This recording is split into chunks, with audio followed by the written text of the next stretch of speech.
আসসালামু আলাইকুম প্রিয় ছাত্রছাত্রীরা, তোমরা কেমন আছো? আশা করি সকলে খুব ভালো আছো।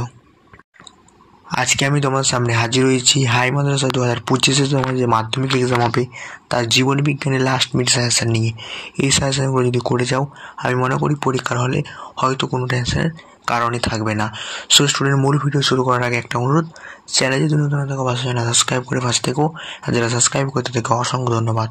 সো স্টুডেন্ট, আমার ভিডিওটা যদি ভালো লাগে থাকে অবশ্যই লাইক করে কমেন্ট করো, বন্ধুদের সাথে শেয়ার করতে কিন্তু ভুলো না। মূল ভিডিও শুরু করার আগে স্টুডেন্ট, আমরা দেখে নেবো আজকে আমরা কোন কোন টপিক নিয়ে মূলত আলোচনা করব। দেখো তোমরা এমসিকিউগুলো যদি জীবন বিজ্ঞানে বাদ দাও, সেক্ষেত্রে তোমরা দেখতে পাবে যে 2 মার্কের 12টা প্রশ্ন করতে হয়, সেখানে 24টা নাম্বার থাকে। সেখানে আমার মোট প্রশ্ন করা থাকবে মোট 22টি বাছাইকৃত প্রশ্ন থাকবে, আর 5 নাম্বারে 6টা প্রশ্ন করতে হয়, সেখানে মোট বাছাইকৃত 11টি প্রশ্ন থাকবে।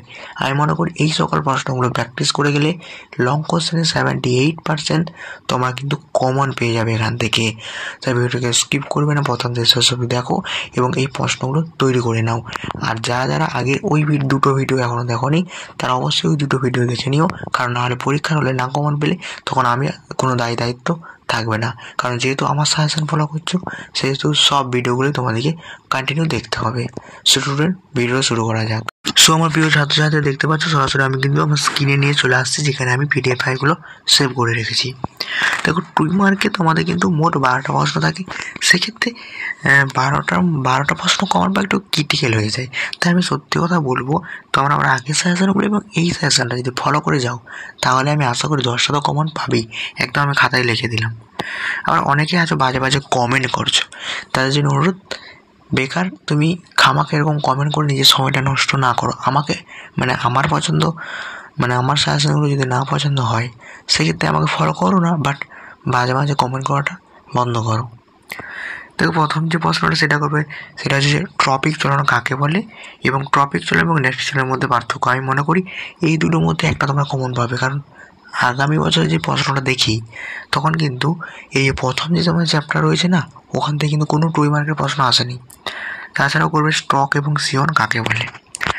তারপরে যে প্রশ্নটা করবে সেটা হচ্ছে জিবরেলিন এবং অক্সিন হরমোনের দুটো করে কাজ তোমরা লিখে রাখবে, যেগুলো একটা পড়তে পারে। ডিএনএ আরএনএর পার্থক্য করবে।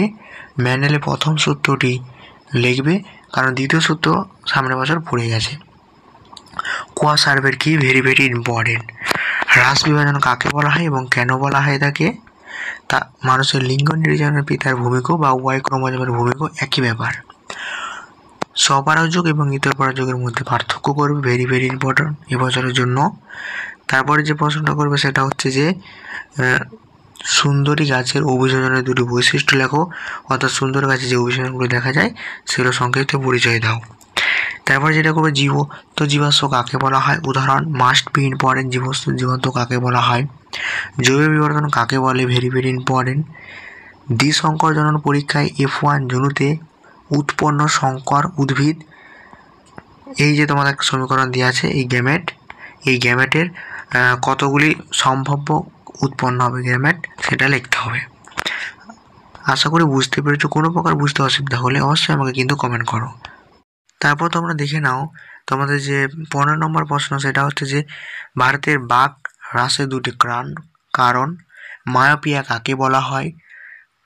পায়রার দেহের বায়ুথলির গুরুত্ব, ভেরি ভেরি ইম্পর্টেন্ট, কারণ মাছটা সামনের বছর পড়েছে, তো পায়রাটা ইম্পর্টেন্ট। কার্সিনোজেন কাকে বলা হয়। জোড়াপরাগী এবং পক্ষীপরাগী ফুলের উদাহরণগুলো তোমরা কিন্তু মনে রাখবে, যদি পারো সংজ্ঞাটাও মনে রাখতে পারো। তাছাড়া সমবৃত্তীয় অঙ্গ কাকে বলা হয় তাকে। নিউরোট্রান্সমিটার কাকে বলে। হটস্পট কাকে বলে। এই প্রশ্নগুলো তোমরা করবে। এছাড়াও যদি তোমরা অতিরিক্ত আরও কোনো প্রশ্ন দেখতে চাও, ভিডিও লিঙ্ক ডিসক্রিপশন বক্সে দেওয়া আছে, সেগুলো দেখে নিতে পারো। এবং আরও আমি কিছু 10টার মতো প্রশ্ন তোমাদের দেখিয়ে দিচ্ছি 2 মার্কের। দেখো 2 মার্কের জন্য অতিরিক্ত এই সকল প্রশ্নগুলো তোমরা কিন্তু দেখে নিতে পারো। ট্রপিক চলন স্ট্রেনের পার্থক্য আগেও বলেছি। ডিএনএ আরএনএর মধ্যে পার্থক্য। এক্সও সংরক্ষণ কাকে বলে। ম্যান্ডেলের প্রথম সূত্রটি লেখো। ওয়াই ক্রোমোজোমের ভূমিকা। নিউরোট্রান্সমিটার কাকে বলা হয় তাকে। কোন হরমোনকে জরুরিকালীন হরমোন বলা হয় এবং কেন বলা হয় তাকে। মস্তিষ্কের কাজ লেখো। জিনোটাইপ ফিনোটাইপের মধ্যে পার্থক্য। ইতর পরাযোগের দুইটি সুবিধা লেখো। সিয়ন কাকে বলা হয়, অক্সিন এবং রেন্টনের মধ্যে দুটি পার্থক্য, বল ও সকসন্ধি এবং কবজি সন্ধির উদাহরণ দাও, ভেরি ভেরি ইম্পর্টেন্ট, জীবন্ত জীবাশ্ম কাকে বলা হয়, ইনসুলিন হরমোন কাকে বলে, সংস্কার অঙ্গ এবং সমবৃত্ত অঙ্গের মধ্যে পার্থক্য, অক্সিজেন হরমোনের 3টি কাজ। এই যে অতিরিক্ত প্রশ্নগুলো দিলাম এগুলোও কিন্তু ইম্পর্টেন্ট আছে, তোমরা কিন্তু 2 মার্কের বাড়লে করতে পারো, আমার দেখানো কত আমি দেখিয়ে দিলাম।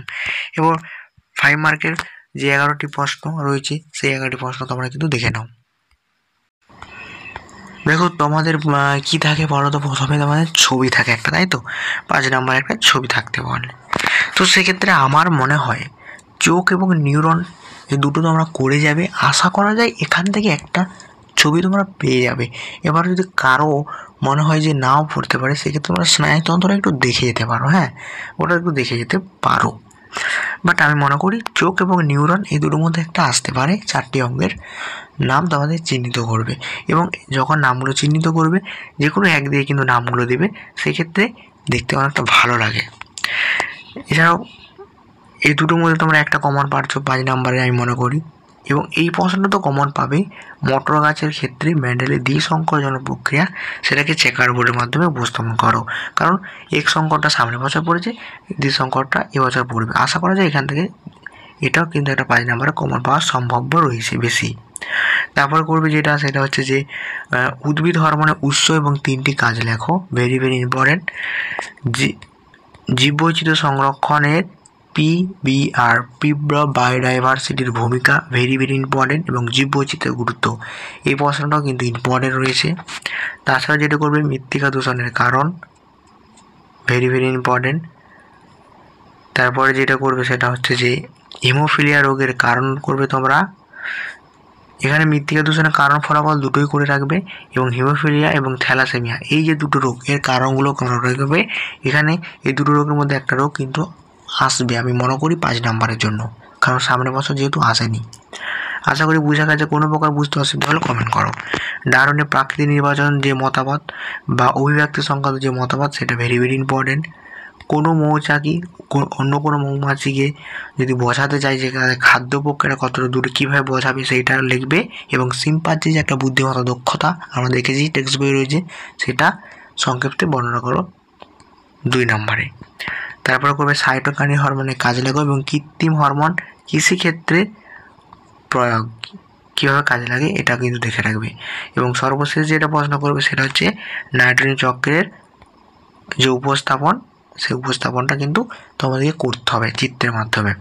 আশা করি বুঝতে পেরেছো, এবং কোনো প্রকার প্রশ্ন বুঝতে না পারলে অবশ্যই কমেন্ট করো, আমার একটা হোয়াটসঅ্যাপ গ্রুপ রয়েছে সেখানে জয়েন হয়ে যেতে পারো।